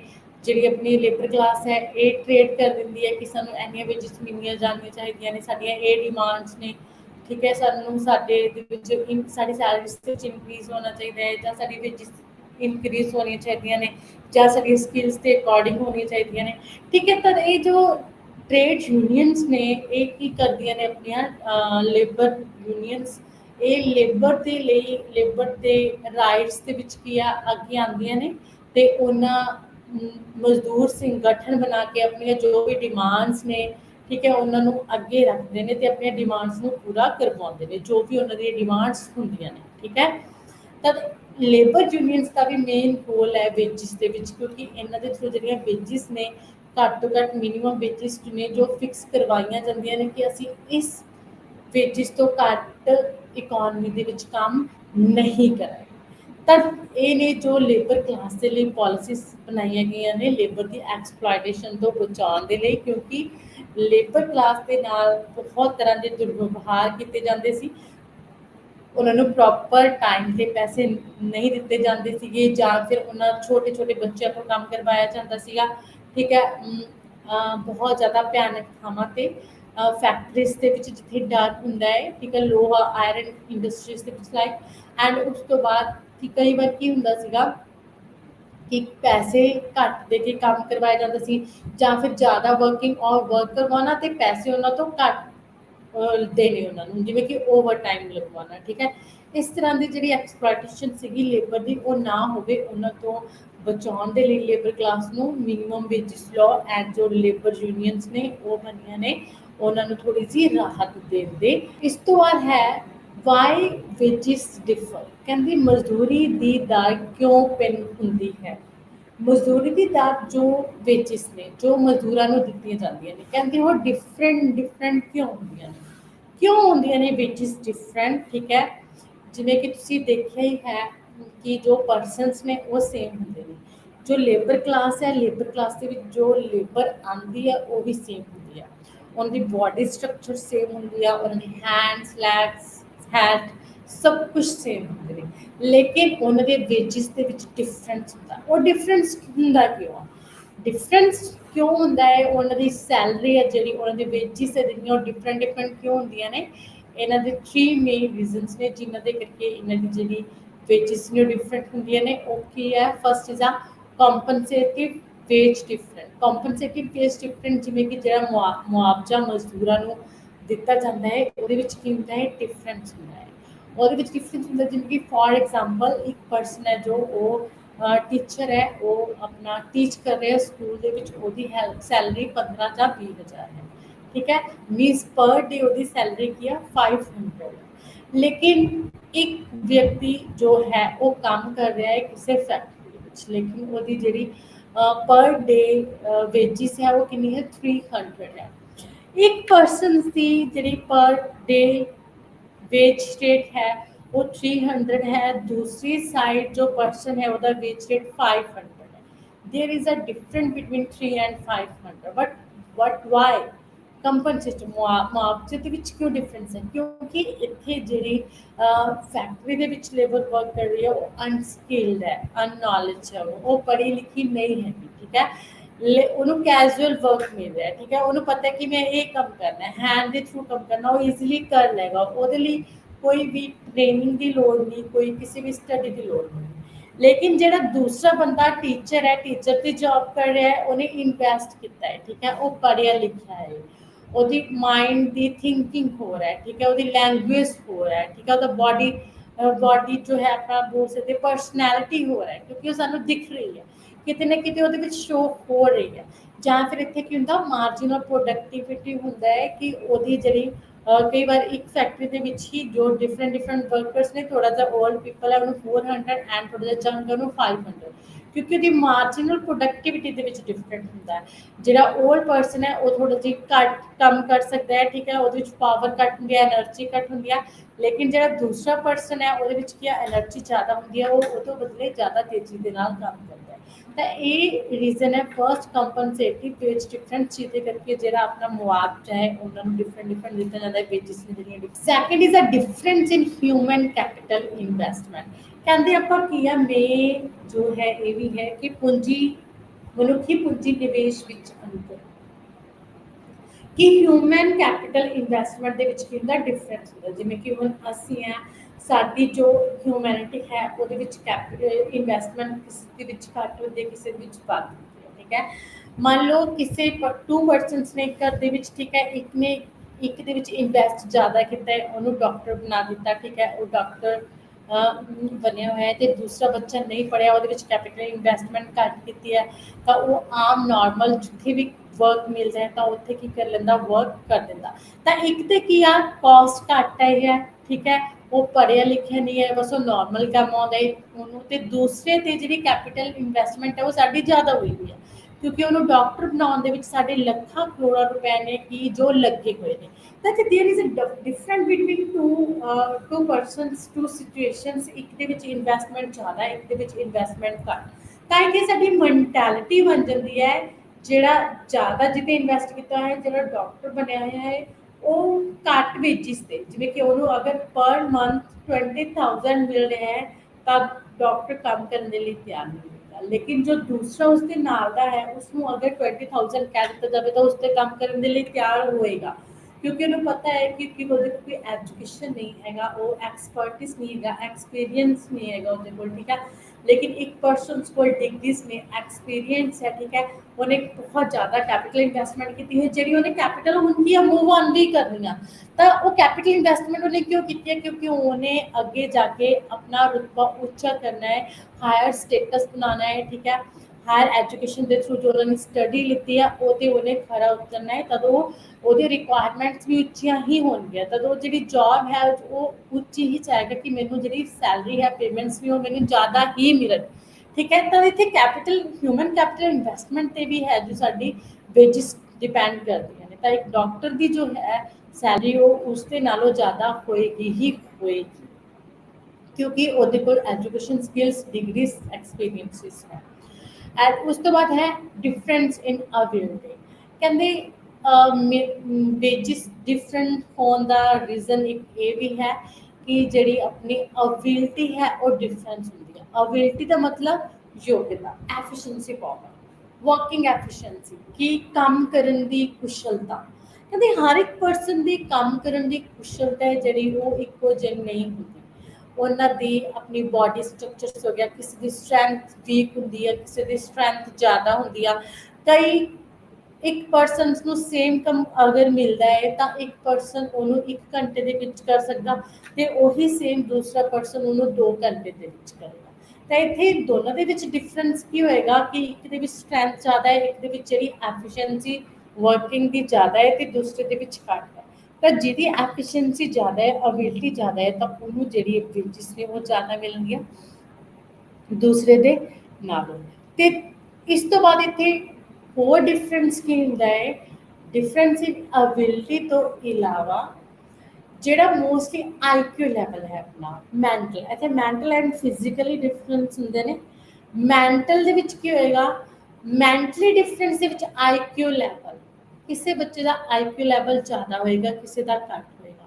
ਹੁਣ ਜਿਹਦਾ ਆਈਕਿਊ ਲੈਵਲ ਜ਼ਿਆਦਾ ਹੈ ਤੇ ਜਿਹਨੂੰ ਨੌਲੇਜ ਜ਼ਿਆਦਾ ਹੈ, ਜੋ ਇਨੋਵੇਸ਼ਨ ਤੇ ਰਿਸਰਚ ਦੇ ਵਿੱਚ ਬਿਲੀਵ ਕਰਦਾ ਹੈ, ਜੋ ਆਪਣਾ ਵਰਕ ਦੇ ਵਿੱਚ ਪਰਫੈਕਟ ਹੁੰਦਾ ਹੈ, ਤਾਂ ਉਹ ਕੀ ਕਰੇਗਾ, ਆਪਣੀ ਐਫੀਸ਼ੀਐਂਸੀ ਦੇ ਦੁਆਰਾ, ਆਪਣੀ ਅਬਿਲਿਟੀ ਦੇ ਦੁਆਰਾ ਕੀ ਕਰੇਗਾ, ਆਈਕਿਊ ਲੈਵਲ ਦੇ ਦੁਆਰਾ ਜ਼ਿਆਦਾ ਗੇਨ ਕਰੇਗਾ, ਜ਼ਿਆਦਾ ਵਰਕ ਕਰੇਗਾ, ਜ਼ਿਆਦਾ ਸੋਚੇਗਾ, ਜ਼ਿਆਦਾ ਆਪਣਾ ਪ੍ਰੋਫਿਟ ਗੇਨ ਕਰੇਗਾ। ਤੇ ਉਸ ਦੇ ਨਾਲੋਂ ਜੋ ਦੂਸਰਾ ਬੱਚਾ ਹੈ ਉਹਦਾ ਆਈਕਿਊ ਲੈਵਲ ਘੱਟ ਹੈ, ਉਹਨੂੰ ਸੋਚਣ ਦੇ ਲਈ ਟਾਈਮ ਮਿਲੇਗਾ, ਕੰਮ ਕਰਨ ਦੇ ਲਈ ਟਾਈਮ ਮਿਲੇਗਾ, ਮੀਨਸ ਉਹਦੀ ਅਬਿਲਿਟੀ ਹੈ ਜਿਹੜੀ ਉਹ ਕਿਤੇ ਨਾ ਕਿਤੇ ਹੋਏਗੀ ਡਾਊਨ ਹੋਏਗੀ। ਤਾਂ ਇੱਕ ਹੁੰਦਾ ਸਕਿਲਡ ਤੇ ਅਨਸਕਿਲਡ ਲੇਬਰ। ਜਿਹੜੀ ਆਪਣੀ ਸਕਿਲਡ ਲੇਬਰ ਹੈ, ਸਕਿਲਡ ਲੇਬਰ ਮੀਨਸ ਉਹਨੂੰ ਅੱਛੀ ਟੈਕਨੋਲੋਜੀ ਦੇ ਯੂਜ਼ਸ ਨੇ, ਠੀਕ ਹੈ, ਉਹਨੂੰ ਪ੍ਰੋਪਰ ਨੌਲੇਜ ਹੈ ਕਿ ਕਿਸ ਤਰ੍ਹਾਂ ਵਰਕ ਕਰਨਾ ਹੈ, ਕਿਸ ਚੀਜ਼ ਦਾ ਧਿਆਨ ਰੱਖਣਾ ਹੈ, ਉਹਦੇ ਵਿੱਚ ਮੈਨੇਜਰੀਅਲ ਸਕਿੱਲਸ ਨੇ, ਠੀਕ ਹੈ, ਪ੍ਰੋਪਰ ਮੈਨੇਜ ਕਰਨਾ ਆਉਂਦਾ ਨੂੰ, ਉਹ ਟ੍ਰੇਨਡ ਹੈ, ਉਹਨੇ ਕਿਤੇ ਟ੍ਰੇਨਿੰਗ ਲਿੱਤੀ ਹੈ, ਠੀਕ ਹੈ, ਟ੍ਰੇਨਿੰਗ ਲਿੱਤੀ ਹੈ ਤੇ ਸਕਿਲਡ ਲੇਬਰ ਹੈ। ਤੇ ਇੱਕ ਦੂਸਰੇ ਪਾਸੇ ਅਨਸਕਿਲਡ ਲੇਬਰ, ਨਿਊ ਫਰੈਸ਼ਰਸ, ਠੀਕ ਹੈ, ਜਿਹਨੂੰ ਕੁਛ ਵੀ ਨਹੀਂ ਆਉਂਦਾ, ਜਿਹਨੂੰ ਟ੍ਰੇਨਿੰਗ ਨਹੀਂ ਲਿੱਤੀ ਹੋਈ, ਜਿਹਨੂੰ ਟ੍ਰੇਨ ਨਹੀਂ ਕੀਤਾ ਹੈ ਕਿ ਕਿਸ ਤਰ੍ਹਾਂ ਕੰਮ ਕਰਨਾ, ਸਾਨੂੰ ਕਿਸ ਚੀਜ਼ ਦੀ ਲੋੜ ਹੈ, ਠੀਕ ਹੈ। ਤਾਂ ਫਿਰ ਇੱਥੇ ਸਕਿਲਡ ਤੇ ਅਨਸਕਿਲਡ ਲੇਬਰ ਦੇ ਵਿੱਚ ਡਿਫਰੈਂਸ ਹੈ। ਜਿਹੜੀ ਆਪਣੀ ਸਕਿਲਡ ਲੇਬਰ ਹੈ ਉਹਦੀਆਂ ਵੇਜਿਸ ਅਨਸਕਿਲਡ ਲੇਬਰ ਦੇ ਨਾਲੋਂ ਕੀ ਹੋਣਗੀਆਂ, ਜ਼ਿਆਦਾ ਹੋਣਗੀਆਂ। ਤਾਂ ਇਸ ਰੀਜ਼ਨ ਦੇ ਕਰਕੇ ਜਿਹੜੀ ਆਪਣੀ ਵੇਜਿਸ ਨੇ ਉਹ ਕੀ ਹੁੰਦੀਆਂ ਨੇ, ਡਿਫਰੈਂਟ ਹੁੰਦੀਆਂ ਨੇ। There is a 3 reasons: compensative wage different, and difference in human capital investment, and difference in ability. And next is relationship between output and number of workers. ਕਹਿੰਦੇ ਇੱਥੇ ਕੀ ਆ, ਆਪਣਾ ਜੋ ਵੀ ਹੈ ਰਿਲੇਸ਼ਨਸ਼ਿਪ ਆਊਟਪੁੱਟ ਤੇ ਨੰਬਰ ਆਫ ਵਰਕਰਸ ਦੇ ਵਿੱਚ ਕੀ relationship ਹੈ, ਤੁਸੀਂ ਦੇਖ ਸਕਦੇ ਹੋ।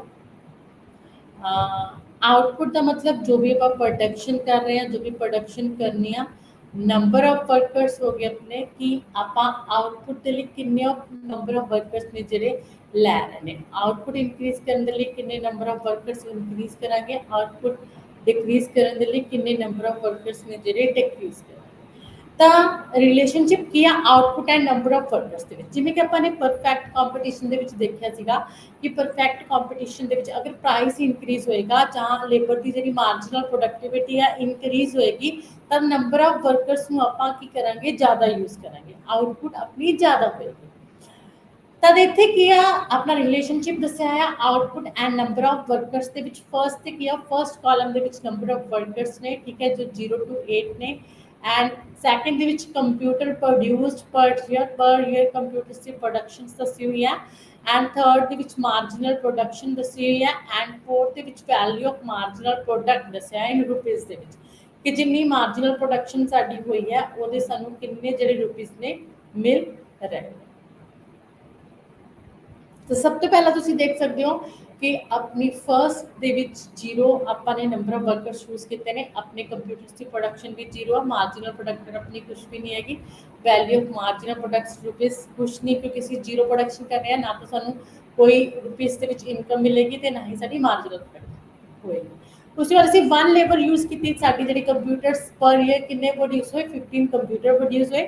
ਮਾਰਜਨਲ ਪ੍ਰੋਡਕਸ਼ਨ ਸਾਡੀ ਕੀ ਆ, 15 ਮਾਈਨਸ 0 ਇਜ਼ ਇਕੁਅਲ ਟੂ 15। ਇੱਕ ਲੇਬਰ ਦੇ ਨਾਲ ਅਸੀਂ 15 ਕੰਪਿਊਟਰ ਬਣਾ ਰਹੇ ਹਾਂ ਤੇ ਇੱਕ ਕੰਪਿਊਟਰ ਦਾ ਪ੍ਰਾਈਸ ਕਿੰਨਾ ਹੈ, 20,000 ਆ। ਤਾਂ 15 ਨੂੰ 20 ਦੇ ਨਾਲ ਆਪਾਂ ਕੀ ਕਰਾਂਗੇ, ਇਹ ਮਲਟੀਪਲਾਈ ਕਰਾਂਗੇ। 15 ਇਜ਼ ਦਾ ਮਾਰਜਨਲ ਪ੍ਰੋਡਕਸ਼ਨ, ਇੱਕ ਕੰਪਿਊਟਰ ਦੇ ਇੱਕ ਪਰਸਨ ਦੇ ਦੁਆਰਾ 15 ਕੰਪਿਊਟਰਸ ਇਨਟੂ 20,000, ਇੱਕ ਕੰਪਿਊਟਰ ਦਾ 20,000 ਪ੍ਰਾਈਸ ਹੈ।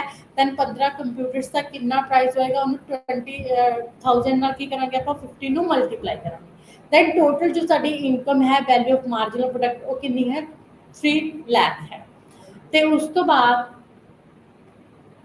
ਸੈਕਿੰਡ ਇੱਕ ਯੂਨਿਟ ਨੰਬਰ ਆਫ ਅਸੀਂ ਵਰਕਰ ਹੋਰ ਯੂਜ਼ ਕੀਤਾ ਜਿਹਦੇ ਥਰੂ ਆਪਣੀ ਜਿਹੜੀ ਕਿੰਨੇ ਕੰਪਿਊਟਰਸ ਦੀ ਟੋਟਲ ਪ੍ਰੋਡਕਸ਼ਨ ਹੋਈ 28 ਤਾਂ 28 ਟੋਟਲ ਕੰਪਿਊਟਰਸ ਦੀ ਪ੍ਰੋਡਕਸ਼ਨ ਹੋਈ ਹੈ ਨੈਕਸਟ ਈਅਰ। ਲੇਕਿਨ ਇਹਦੇ ਵਿੱਚ ਮਾਰਜਨਲ ਪ੍ਰੋਡਕਟ ਕਿੰਨੀ ਹੈ ਸੈਕਿੰਡ ਆਪਣਾ ਜੋ ਹੈ ਵਰਕਰ ਲਗਾਉਣ ਦੇ ਨਾਲ 13 ਹੈ। ਠੀਕ ਹੈ, ਮਾਰਜਨਲ ਪ੍ਰੋਡਕਸ਼ਨ ਘਟ ਰਹੀ ਹੈ 13 है लेकिन प्रोड्यूसिंग 13 है। तो अपना 13 इंटू 20,000 इज इक्वल टू 260,000 हो गया। ठीक है, मतलब ਪਹਿਲਾਂ ਦੇ ਨਾਲੋਂ ਥੋੜੀ ਜਿਹੀ ਰੁਪੀਸ ਦੇ ਵਿੱਚ ਘਟ ਰਹੀ ਹੈ ਲੇਕਿਨ ਇਨਕਰੀਜ਼ੇਬਲ ਹੈ। ਉਸ ਤੋਂ ਬਾਅਦ ਜੋ ਆਪਣੀ ਹੈ 3 ਲੇਬਰ ਯੂਜ਼ ਕਰ ਰਹੇ ਹਾਂ ਤੇ ਕੰਪਿਊਟਰਸ ਪ੍ਰੋਡਿਊਸ ਕਿੰਨੇ ਹੋਏ ਨੇ 39 ਐਂਡ ਮਾਰਜਨਲ ਪ੍ਰੋਡਕਸ਼ਨ 11 ਤਾਂ 11 इंटू 20,000 टू 20,000 अपनी है जो टोटल रुपीस इनकम हो रही है। एंड आप एक तो बाद एक लेबर ਨੂੰ यूज करते ਜਾਵਾਂਗੇ ਜਦੋਂ ਤੱਕ ਜਿਹੜੀ ਸਾਡੀ ਕੰਪਿਊਟਰਸ ਦੀ ਕੁਆਂਟੀਟੀ ਆ ਉਹ ਇਨਕਰੀਜ਼ ਉਹਦੇ ਵਿੱਚ ਟੋਟਲ ਕੁਆਂਟੀਟੀ ਦੇ ਵਿੱਚ ਇਨਕਰੀਜ਼ ਹੁੰਦਾ ਜਾ ਰਿਹਾ ਹੈ।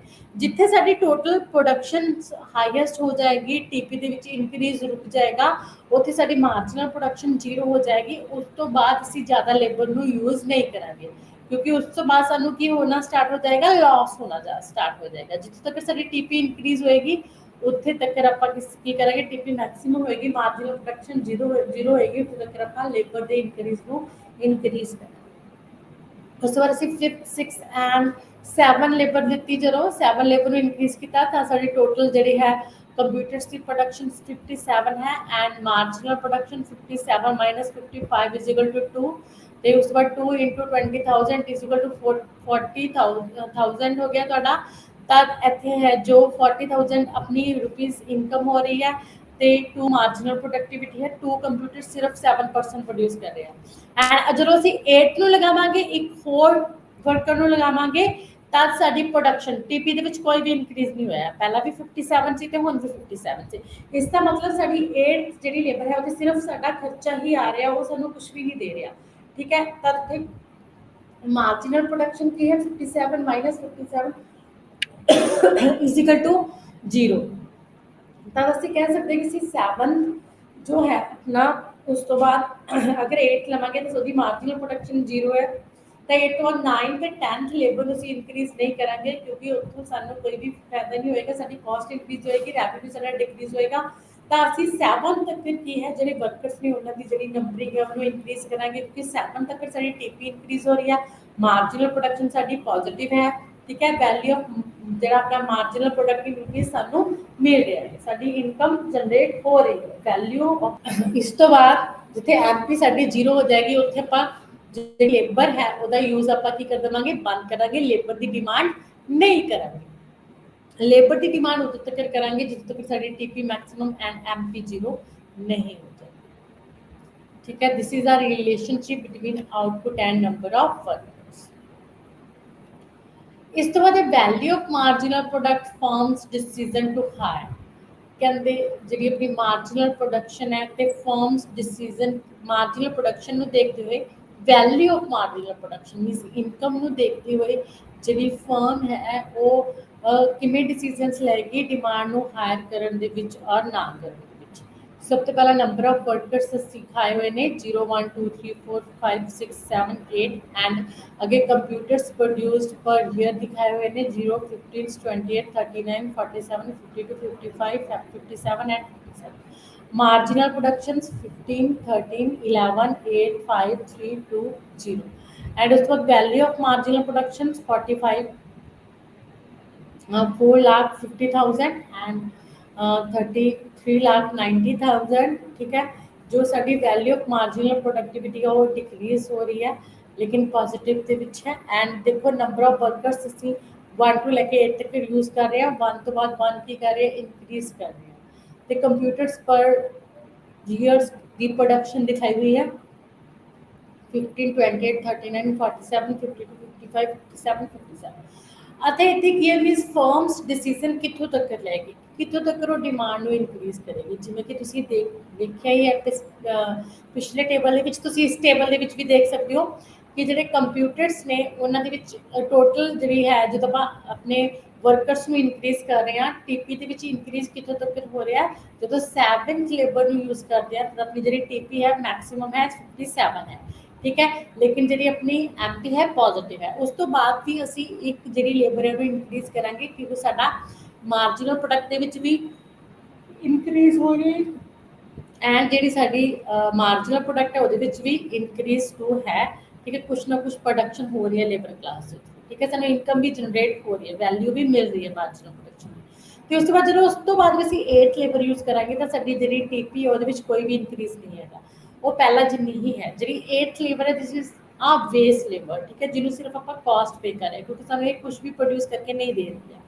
ਇੱਥੇ ਸਾਡੇ ਜੋ ਫਿਕਸਡ ਰਿਸੋਰਸਿਸ ਨੇ ਉਹਨਾਂ ਦਾ ਪ੍ਰੋਪਰ ਯੂਜ਼ ਸਟਾਰਟ ਹੋ ਜਾਂਦਾ ਤੇ ਵੇਰੀਏਬਲ ਰਿਸੋਰਸਿਸ ਨੂੰ ਜੇ ਅਗਰ ਅਸੀਂ 8 ਤੋਂ ਬਾਅਦ ਵੀ ਇਨਕਰੀਜ਼ ਕਰਾਂਗੇ ਤਾਂ ਜਿਹੜੀ ਸਾਡੀ ਐਮਪੀ ਹੈ ਉਹ ਨੈਗੇਟਿਵ ਦੇ ਵਿੱਚ ਜਾਏਗੀ, ਮਾਰਜਨਲ ਪ੍ਰੋਡਕਸ਼ਨ ਨੈਗੇਟਿਵ ਦੇ ਵਿੱਚ ਜਾਏਗੀ ਐਂਡ ਜਿਹੜੀ ਸਾਡੀ ਟੀਪੀ ਹੈ ਉਹ ਡਿਕਰੀਜ਼ ਹੋਣੀ ਸਟਾਰਟ ਹੋ ਜਾਏਗੀ, 57 ਤੋਂ ਬਾਅਦ ਡਿਕਰੀਜ਼ ਹੋਏਗੀ ਐਂਡ ਜਿਹੜੀ ਸਾਡੀ ਇਨਕਮ ਹੈ ਉਹ ਵੀ ਕੀ ਜਾਏਗੀ ਨੈਗੇਟਿਵ ਦੇ ਵਿੱਚ ਜਾਏਗੀ। ਤਾਂ ਆਪਾਂ 7 ਤੱਕ 8 तक जितों तक साडी एमपी 0 नहीं हो जाती, टीपी मैक्सिमम नहीं हो जाती, उत्थे तक अपनी जी कोई भी फर्म है वो डिसीजन लेगी लेबर को बढ़ाने का, उस तो बाद वो की कर देगी लेबर को नहीं लेगी, लेबर को वो घटाना स्टार्ट कर देगी जो उत्थों तक की प्रोडक्शन करेगी। तब कोई भी कहते जी फर्म है वो की डिसीजन लेगी कदों तक जी लेबर है उन्होंने हायर करेगी, जो तक वो जिन्नियां वेजिस उन्होंने दे रही है तो उन्होंने ਤੇ ਜਿਹਨੂੰ ਨੂੰ ਕਾਸਟ ਦੇ ਰਹੀ ਹੈ ਉਹਦੇ ਇਕੁਅਲ ਉਹ ਉਹਨਾਂ ਤੋਂ ਕੁਛ ਤੇ ਇਹਦਾ ਸੀਗਾ ਸਾਡਾ ਫਰਮਸ ਡਿਸੀਜਨ ਟੂ ਹਾਇਰ। ਤੇ ਉਸ ਤੋਂ ਬਾਅਦ ਦੇਖੋ value marginal productivity curve, demand curve for perfectly competitive firm ਦੇ ਵਿੱਚ ਜਿਹੜੀ ਆਪਣੀ ਵੈਲਿਊ ਮਾਰਜਨਲ ਪ੍ਰੋਡਕਸ਼ਨ ਹੁੰਦੀ ਆ ਉਹ ਕੀ ਹੁੰਦੀ ਹੈ ਲੈਫਟ ਟੂ ਰਾਈਟ ਡਾਊਨਵਰਡ ਹੁੰਦੀ ਹੈ, ਜਿਵੇਂ ਕਿ ਤੁਸੀਂ ਇੱਥੇ ਪਿੱਛੇ ਦੇਖ ਸਕਦੇ ਹੋ। ਵੈਲਿਊ ਆਫ ਮਾਰਜਨਲ ਪ੍ਰੋਡਕਟਿਵਿਟੀ 450 ਤੋਂ ਲੈ ਕੇ 393324 15960 मतलब की हो रही है डिक्रीज हो रही है। जिमें जिमें असी अपनी लेबर को इनक्रीज करते जा रहे हैं वैल्यू ऑफ मार्जिनल प्रोडक्टिविटी साडी की होती जा रही है डिक्रीज होती जा रही है, ठीक है। लेबर की प्रोडक्टिविटी एफिशिएंसी पावर डिक्रीज होती जा रही है, ठीक है। तो आप कह सकते हैं कि जिमें जिमें असी लेबर इनक्रीज करेंगे साडी जी प्रोडक्शन है मार्जिनल प्रोडक्शन की वैल्यू ऑफ मार्जिनल प्रोडक्टिविटी होगी डिक्रीज होगी। तो वैल्यू ऑफ मार्जिनल प्रोडक्टिविटी का जो डायग्राम होगी बनेगा लेफ्ट टू राइट डाउनवर्ड होएगा कि पहला जो असी वेजिस ज़्यादा सीगियां, डिमांड कर्व ऑफ लेबर है नीचे वेजिस ज़्यादा सीगियां, ठीक है। तो डिमांड कर्व की सीगी अपनी डिमांड घट सीगी लेकिन प्रोडक्टिविटी ज़्यादा सी, जो वेजिस घट हुई अपने डिमांड इनक्रीज करती लेबर की प्रोडक्टिविटी थोड़ी जी घट गई। जो अपनी कर्व है ये BMP शो कर रही है कि जिमें जिमें वेजिस घटती गई लेबर की डिमांड बढ़ती गई, लेकिन लेबर की डिमांड बढ़ने के नाल जिहड़ियां अपनियां मार्जिनल प्रोडक्टिविटी है वैल्यू मार्जिनल प्रोडक्टिविटी वो भी की होंदी जाती है घटती ही जाती है। There is a negative relationship between the BMP and demand of labour, ठीक है। जिमें जिमें वेजिस घटनगियां लेबर की डिमांड बढ़ेगी तो जिमें नंबर ऑफ वर्कर्स बढ़नगे तो BMP उन्होंने की होता जाएगा घट होता जाएगा, क्योंकि वेजिस घटन के नाल जिहड़ी अपनी प्रोडक्टिविटी वो भी ना किते घटती है, क्योंकि मजदूरों को होंदा है कि अगर तो सानू अच्छी पेमेंट मिल रही है तो आप वर्क करना अपनी एफिशिएंसी पावर ज़्यादा होएगी, लेकिन अगर आपको लगता है कि नहीं थोड़ी जी तो वेजिस ने आप उन्ना के काम कर लें आप जी वर्किंग एफिशिएंसी अपनी की कर दें डाउन कर दें, ठीक है। तो नंबर ऑफ वर्ड्स की डिमांड उदों ज़्यादा होती है तो ये डिमांड कर्व है अपनी BMPC है value marginal productivity of labour perfectly competitive market के विच वो कि left right downward negative relationship जो शो करती है। लेबर की वेजिस ज़्यादा होंगे डिमांड घट, वेजिस घट होंगे डिमांड ज़्यादा, तो जो BMP है BM marginal productivity of labour वो घटती जाएगी जिमें जिमें नंबर ऑफ लेबर आप ज़्यादा यूज़ करते जाएंगे। उस तो बाद backward bending supply of labour, supply curve of labour in perfect competition market के विच की होएगी बैकवर्ड बैंडिंग होएगी। बैकवर्ड बैंडिंग क्यों होएगी, क्योंकि देखो परफेक्ट कॉम्पीटिशन जो है अपनी लेबर क्लास है हाउस होल्ड सैक्टर्स के विच कहते ਉਹਦੇ ਕੋਲ 2 ऑप्शंस ਹੁੰਦੀਆਂ ਨੇ ਜਾਂ ਉਹ वर्क करना पसंद करते हैं ਜਾਂ ਉਹ ਲਈ फ्री रहना पसंद करते हैं। ਜਦੋਂ ਤਾਂ ਉਹ ਫਸਟਲੀ ਕੀ ਹੈ ਮੋਸਟਲੀ ज़्यादा टाइम वो फ्री रहना पसंद करेंगे, ज़्यादा टाइम फ्री रहेंगे, ठीक है। ਜਦੋਂ तक कहते उन्होंने वेजिस घट मिलणगियां तो वो ज़्यादा प्रैफरेंस किनूं देणगे वर्क नूं देणगे, लेकिन जो उन्होंने लगता कि साडियां वेजिस की ने इनक्रीज होने लग गया वेजिस जिमें जिमें इनक्रीज होंदियां जाणगियां तां साडे जिहड़े वर्किंग हॉर्स ने वो इनक्रीज होंदे जाणगे, लेयर टाइम साडा घटदा जाएगा। तदे फिर की है जो लेयर टाइम तो कट ऑफ होके बैकवर्ड होके अपनी जी है सप्लाई कर्व की हो रही है पॉजिटिव हो रही है, पिछे वाल जा रही है। ठीक है, जो सानू शो कर रही है लेयर टाइम घटा रहे हैं ਅਸੀਂ ਜਿਵੇਂ ਜਿਵੇਂ ਵੇਜਿਸ ਵਧ ਰਹੀਆਂ ਨੇ ਤੇ ਵਰਕਿੰਗ ਆਵਰਸ ਕੀ ਕਰ ਰਹੇ ਆ ਇਨਕਰੀਜ਼ ਕਰ ਰਹੇ ਆ। ਪਹਿਲਾਂ ਤਾਂ ਕੀ ਹੋਏਗਾ ਜਦੋਂ ਵੇਜਿਸ ਘੱਟ ਹੋਣਗੇ ਜ਼ਿਆਦਾ ਟਾਈਮ ਫ੍ਰੀ ਰਵਾਂਗੇ ਲੇਅਰ ਰਵਾਂਗੇ ਤਾਂ ਇਹ ਪੋਜ਼ਿਟਿਵ ਹੈ। ਠੀਕ ਹੈ, ਲੇਅਰ ਟਾਈਮ ਦੇ ਲਈ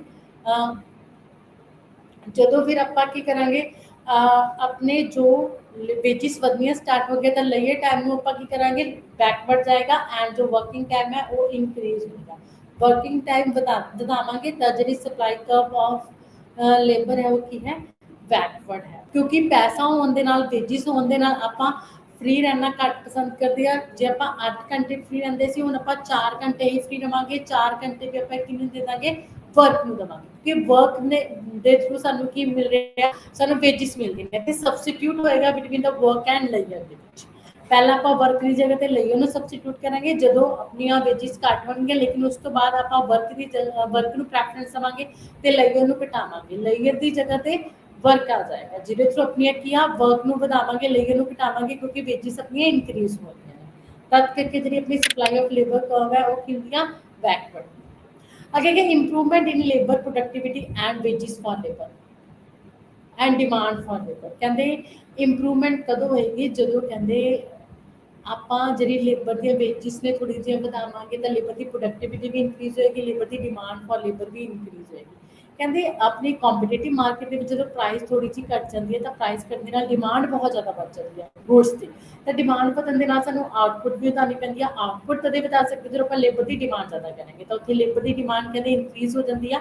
ਤੇ ਫਿਰ ਤੁਸੀਂ ਦੇਖ ਸਕਦੇ ਹੋ number of workers 1 2 3 4 5 6 7 8 and second column के विच कंप्यूटर की प्रोडक्शंस दिखाई हुई है 25 48 68 जो भी की है लेबर दी इंक्रीज होने ना इंक्रीज हो रही है। लेकिन एमपी तो पता है कि कटेगी मार्जिनल प्रोडक्शन 25 23 20 16 12 9 7 3 डिक्रीज हो रही है and value of marginal productivity भी ये सारी पॉजिटिव के विच है, लेकिन इंक्रीज तो डिक्रीज ही हो रही है लेकिन सारी पॉजिटिव।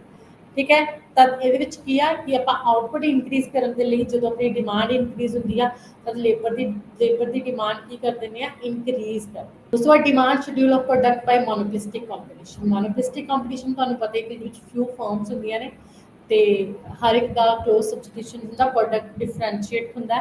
ठीक है, तो ये प्राइस घट रखना पैंदा सानू दूसरे दे नालों, तो प्राइस जिमें जिमें डिक्रीज होएगा जिमें कि इतने इम्परफेक्ट कंपटीशन की गल की गई है, मोनोपोलिस्टिक की गल की है, जिमें जिमें प्राइस डिक्रीज होएगा 10 9 8 7 6 5 4 3 साडी क्वांटिटी डिमांडेड गुड्स की होएगी इंक्रीज होएगी, क्योंकि there is a negative relationship between the price and demand. तब की डिमांड इंक्रीज होएगी 1 2 3 4 5 6 7 8 9 ते टोटल रेवेन्यू भी की अपना इंक्रीज होएगा पहला, फिर उस तो बाद की डिक्रीज होना स्टार्ट हो जाएगा एक पॉइंट तो बाद तो 28 30 तक किया 6 एंड जी साड़ी 5 6 एंड 5 जो प्राइस है साडा जिहड़ा है टोटल रेवेन्यू वो की 30 है, टोटल रेवेन्यू जाता है तो मार्जिनल प्रोडक्शन उत्थे 0 है।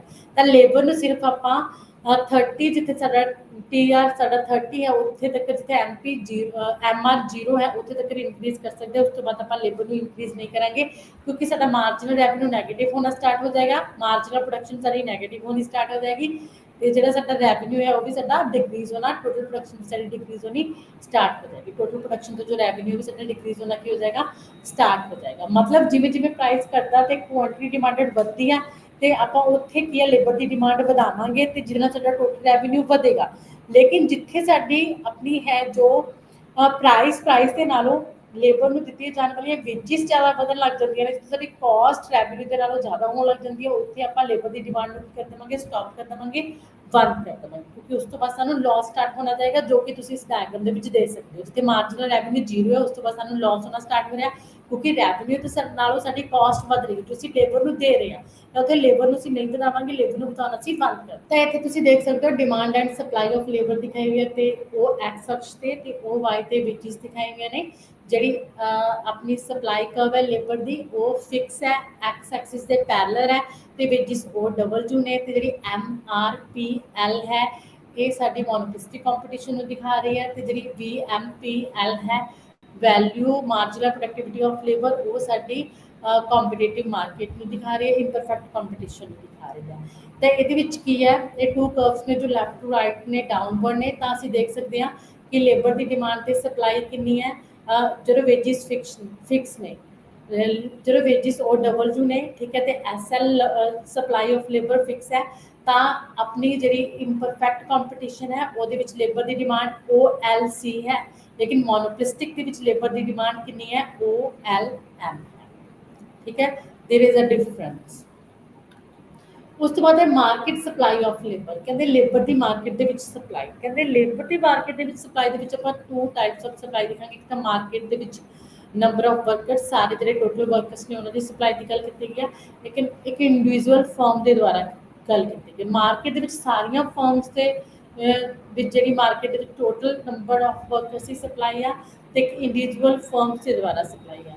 ਤਾਂ ਇਸ ਦੇ ਵਿੱਚ ਦੇਖ ਸਕਦੇ ਸਪਲਾਈ ਕਰਵ ਆਫ ਲੇਬਰ ਆਪਣੇ ਜੋ ਹੈ ਮਾਰਕੀਟ ਦੇ ਵਿੱਚ ਜਿਹੜੀ ਸਪਲਾਈ ਕਰਵ ਹੈ ਉਹ ਕੀ ਹੋਏਗੀ, ਪੋਜ਼ਿਟਿਵ ਹੋਏਗੀ, ਜਿਹਦੇ ਵਿੱਚ ਕੀ ਆ ਉਹ ਐਕਸ ਦੇ ਨੰਬਰ ਆਫ ਵਰਕਰਸ ਲਿੱਤੇ ਹੋਏ ਨੇ, ਉਹ ਵਾਈ ਤੇ ਵੇਜਿਸ ਲਿੱਤੀ ਹੋਈਆਂ ਨੇ। ਪੋਜ਼ਿਟਿਵ ਕਰਵ ਹੈ ਜੋ ਰਿਲੇਸ਼ਨਸ਼ਿਪ ਦੱਸਦੀ ਹੈ between the wages and number of workers ਦੇ ਵਿੱਚ ਪੋਜ਼ਿਟਿਵ। ਜਿਵੇਂ ਜਿਵੇਂ ਵੇਜਿਸ ਵਧਣਗੀਆਂ ਤਾਂ ਨੰਬਰ ਆਫ ਜਿਹੜੇ ਵਰਕਰਸ ਨੇ ਉਹ ਵੀ ਕੀ ਹੋਏਗੀ, ਉਹਦੀ ਸਪਲਾਈ ਵੀ ਜ਼ਿਆਦਾ ਹੋਏਗੀ। ਸੈਕਿੰਡ ਤੇ ਕੀ ਆ, ਐਕਸ ਐਕਸਿਸ ਦੇ ਪੈਰਲਲ ਹੈ ਕਿ ਵੇਜਿਸ ਫਿਕਸ ਨੇ, ਵੇਜਿਸ ਚਾਹੇ ਵੱਧ ਹੋਣ ਚਾਹੇ ਘੱਟ ਹੋਣ, ਇੱਕ ਇੰਡੀਵਿਜੂਅਲ ਫਰਮ ਦੇ ਦੁਆਰਾ ਜਿਹੜੀ ਸਪਲਾਈ ਆਫ ਲੇਬਰ ਹੈ ਉਹ ਇਨਫਿਨਿਟੀ ਹੋਏਗੀ, ਪਰਫੈਕਟਲੀ ਇਲਾਸਟਿਕ ਹੋਏਗੀ। ਉਸ ਤੋਂ ਬਾਅਦ ਹੈ minimum wages law of labour market. Minimum wages law of labour market ਦੇ ਵਿੱਚ ਕੀ ਆ, ਇਹ ਜੋ ਹੈ ਆਪਣਾ ਗਵਰਨਮੈਂਟ ਨੇ ਫਿਕਸ ਕੀਤਾ ਹੈ। ਇਹਦੇ ਵਿੱਚ ਮਿਨੀਮਮ ਵੇਜਿਸ ਫਿਕਸ ਹੁੰਦੀਆਂ ਨੇ ਕਿ ਇਸ ਵੇਜਿਸ ਤੋਂ ਘੱਟ ਫਿਕਸ ਤੇ ਵੇਜਿਸ ਤੇ ਕੋਈ ਵੀ ਜਿਹੜਾ ਵਰਕਰ ਹੈ ਕੰਮ ਕਰਨ ਦੇ ਲਈ ਤਿਆਰ ਨਹੀਂ ਹੋਏਗਾ।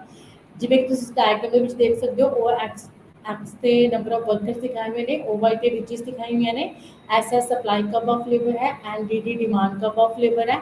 ਜੋ ਜਿੱਥੇ ਡਿਮਾਂਡ ਐਂਡ ਸਪਲਾਈ ਕਰਵ ਇੱਕ ਦੂਸਰੇ ਨੂੰ ਕੱਟ ਰਹੇ ਨੇ, ਉੱਥੇ ਓ ਡਬਲ ਜੋ ਵੇਜਿਸ ਨੇ ਐਂਡ ਓ ਐਨ ਲੇਬਰ ਯੂਜ਼ ਕੀਤੀ ਜਾ ਰਹੀ ਹੈ। ਲੇਕਿਨ ਗਵਰਨਮੈਂਟ ਨੇ ਵੇਜਿਸ ਮਿਨੀਮਮ ਵੇਜਿਸ ਕਿੰਨੀਆਂ ਫਿਕਸ ਕੀਤੀਆਂ ਨੇ, ਓ ਡਬਲ ਜੋ ਤੋਂ ਉੱਪਰ ਓ ਡਬਲ ਜੋ ਮਿਨੀਮਮ ਵੇਜਿਸ ਫਿਕਸ ਕੀਤੀਆਂ ਨੇ, ਜੋ ਸਾਨੂੰ ਕੀ ਸ਼ੋ ਕਰ ਰਹੀਆਂ ਨੇ ਕਿ ਲੇਬਰ ਜ਼ਿਆਦਾ ਵੇਜਿਸ ਹੋਣ ਕਰਕੇ ਲੇਬਰ ਦੀ ਸਪਲਾਈ ਜ਼ਿਆਦਾ ਹੈ ਤੇ ਡਿਮਾਂਡ ਕੀ ਹੈ, ਘੱਟ ਹੈ, ਕਿਉਂਕਿ demand curve left right side ਹੈ ਤੇ ਸਪਲਾਈ ਕਰਵ ਪੋਜ਼ਿਟਿਵ ਹੈ। ਤੇ ਜੋ ਵਿਚਲਾ ਗੈਪ ਹੈ, this is the unemployment. Unemployment ਕੀ ਹੈ, ਕਿਉਂਕਿ ਲੇਬਰ ਦੀ ਜਿਹੜੀ ਡਿਮਾਂਡ ਹੈ ਉਹ ਘੱਟ ਹੈ, ਉਹ ਐਨ ਏ ਹੈ, ਲੇਕਿਨ ਲੇਬਰ ਦੀ ਸਪਲਾਈ ਕਿੰਨੀ ਹੈ, ਉਹ ਐਨ ਬੀ ਹੈ। ਤਦ N A N B this is the unemployment. ਜਦੋਂ ਵੇਜਿਸ ਜ਼ਿਆਦਾ ਨੇ, ਜਿਹੜੀਆਂ ਜ਼ਿਆਦਾ ਗਵਰਨਮੈਂਟ ਨੇ ਫਿਕਸ ਕੀਤੀਆਂ ਨੇ, ਲੇਬਰ ਕੰਮ ਕਰਨ ਲਈ ਤਿਆਰ ਜ਼ਿਆਦਾ ਹੋਏਗੀ, ਵੇਜਿਸ ਜ਼ਿਆਦਾ ਮਿਲ ਰਹੀਆਂ ਨੇ, ਲੇਕਿਨ ਡਿਮਾਂਡ ਘੱਟ ਹੋਏਗੀ ਕਿਉਂਕਿ ਵੇਜਿਸ ਜ਼ਿਆਦਾ ਨੇ, ਤਦ ਅਨਇੰਪਲੋਇਮੈਂਟ ਕੀ ਆ, ਜ਼ਿਆਦਾ ਹੋਏਗੀ ਲੇਬਰ ਮਾਰਕੀਟ ਦੇ ਵਿੱਚ।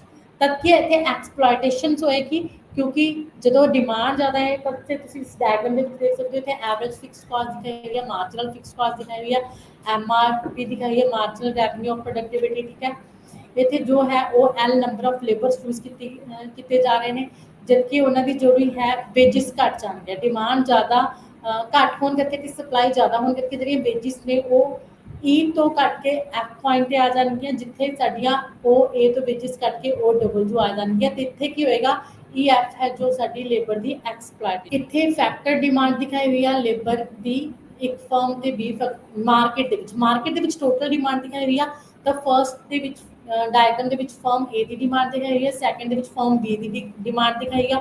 ਜੋ ਲੈਫਟ ਟੂ ਰਾਈਟ ਕੀ ਹੈ, ਸਾਨੂੰ ਡਾਊਨਵਰਡ ਹੈ ਕਿ ਜਿਵੇਂ ਜਿਵੇਂ ਫੈਕਟਰ ਆਫ ਡਿਮਾਂਡ ਆਪਾਂ ਫੈਕਟਰਸ ਨੇ, ਜਿਹੜੀ ਲੇਬਰ ਹੈ ਉਹਦੀ ਡਿਮਾਂਡ ਇੰਕਰੀਜ਼ ਕਰਦੇ ਜਾਂਦੇ ਆ, ਤੇ ਜਿਹੜੀ ਆਪਣੀ ਪ੍ਰੋਡਕਟਿਵਿਟੀ ਹੈ, ਰੈਵਨਿਊ ਆਪਣਾ ਕੀ ਹੁੰਦਾ ਜਾਂਦਾ ਹੈ, ਡਿਕਰੀਜ਼ ਹੁੰਦਾ ਜਾਂਦਾ ਹੈ। ਫਰਮ ਏ ਦੇ ਦੁਆਰਾ ਵੀ ਦਿਖਾਇਆ ਹੈ, ਫਰਮ ਬੀ ਦੇ ਦੁਆਰਾ ਵੀ ਦਿਖਾਇਆ ਹੈ। ਜਿਹੜੀ MRP ਹੈ ਫੈਕਟਰਸ ਜੋ ਕਿ ਲੈਫਟ ਰਾਈਟ ਡਾਊਨਵਰਡ ਹੈ। ਇਸੇ ਤਰ੍ਹਾਂ ਇਹ ਟੋਟਲ ਹੋਏਗੀ ਫਰਮ ਏ ਪਲਸ ਫਰਮ ਬੀ ਨੂੰ ਮਿਲਾ ਕੇ ਇੰਡਸਟਰੀ ਕਰਵ, ਜਿਹੜੀ ਇੰਡਸਟਰੀ ਦੀ ਡਿਮਾਂਡ ਕਰਵ ਹੈ ਫੈਕਟਰਸ ਦੀ ਉਹ ਦਿਖੇਗੀ, ਤਾਂ ਉਹ ਵੀ ਕੀ ਹੈ, ਲੈਫਟ ਰਾਈਟ ਡਾਊਨਵਰਡ ਹੀ ਹੋਏਗੀ, ਜਿਹਦੇ ਵਿੱਚ ਸਮਿਸ਼ਨਸ ਆਫ MRPF ਦਿਖਾਇਆ ਹੈ। ਫੈਕਟਰ ਮਾਰਕੀਟ ਦੇ ਵਿੱਚ marginal revenue of productivity the total ਦਿਖਾਇਆ ਹੋਇਆ, ਜੋ ਵੀ ਕੀ ਹੈ, ਲੈਫਟ ਟੂ ਰਾਈਟ ਡਾਊਨਵਰਡ ਹੀ ਹੈ। ਪ੍ਰਾਈਸ ਜ਼ਿਆਦਾ ਹੋਣ ਕਰਕੇ ਫੈਕਟਰ ਜਿਹੜੀ ਆਪਣੇ ਵੇਜਿਸ ਜ਼ਿਆਦਾ ਹੋਣ ਕਰਕੇ ਫੈਕਟਰ ਦੀ ਡਿਮਾਂਡ ਘੱਟ ਹੋਏਗੀ, ਪ੍ਰਾਈਸ ਘਟਣ ਦੇ ਨਾਲ ਵੇਜਿਸ ਘਟਣ ਦੇ ਨਾਲ ਫੈਕਟਰ ਦੀ ਡਿਮਾਂਡ ਜ਼ਿਆਦਾ ਹੋਏਗੀ। ਜਿਵੇਂ ਜਿਵੇਂ factors the demand, labour of workers the demand ਆਪਾਂ ਜ਼ਿਆਦਾ ਕਰਦੇ ਜਾਵਾਂਗੇ, ਆਪਣੀ ਜਿਹੜੀ ਪ੍ਰੋਡਕਟਿਵਿਟੀ ਹੈ MP ਹੈ marginal productivity of labour and MRP ਕੀ ਆਪਣਾ ਲੈਫਟ ਟੂ ਰਾਈਟ ਕੀ ਹੁੰਦਾ ਜਾਏਗਾ, ਡਾਊਨਵਰਡ ਹੁੰਦਾ ਜਾਏਗਾ, ਕਿਉਂਕਿ ਇੱਥੇ ਟੋਟਲ ਮਾਰਕੀਟ ਦੀ ਡਿਮਾਂਡ ਹੈ ਉਹ ਵੀ ਲੈਫਟ ਰਾਈਟ ਡਾਊਨਵਰਡ ਹੋਏਗੀ, and from A and from B the demand ਵੀ ਕੀ ਹੈ, ਲੈਫਟ ਰਾਈਟ ਡਾਊਨਵਰਡ ਹੀ ਹੋਏਗੀ, ਕਿਉਂਕਿ ਇੱਥੇ ਰੈਵਨਿਊ ਵੀ ਕੀ ਹੋਏਗਾ, ਘਟਦਾ ਹੀ ਜਾਏਗਾ ਤੇ ਕਾਸਟ ਵੱਧਦੀ ਜਾਏਗੀ। ਇੱਥੇ ਫਰਮ ਤੇ ਇੱਕ ਇੰਡਸਟਰੀ ਨੂੰ ਕੀ ਹੋਏਗਾ, ਲਾਸ ਹੋਏਗਾ। ਇੱਥੇ ਆਪਣਾ ਜੋ ਅੱਜ ਵਾਲਾ ਟੌਪਿਕ ਹੈ ਇਹ ਖਤਮ ਹੁੰਦਾ ਹੈ। ਇਸ ਤੋਂ ਬਾਅਦ ਆਪਾਂ ਕਰਾਂਗੇ ਕੈਪੀਟਲ ਮਾਰਕੀਟ।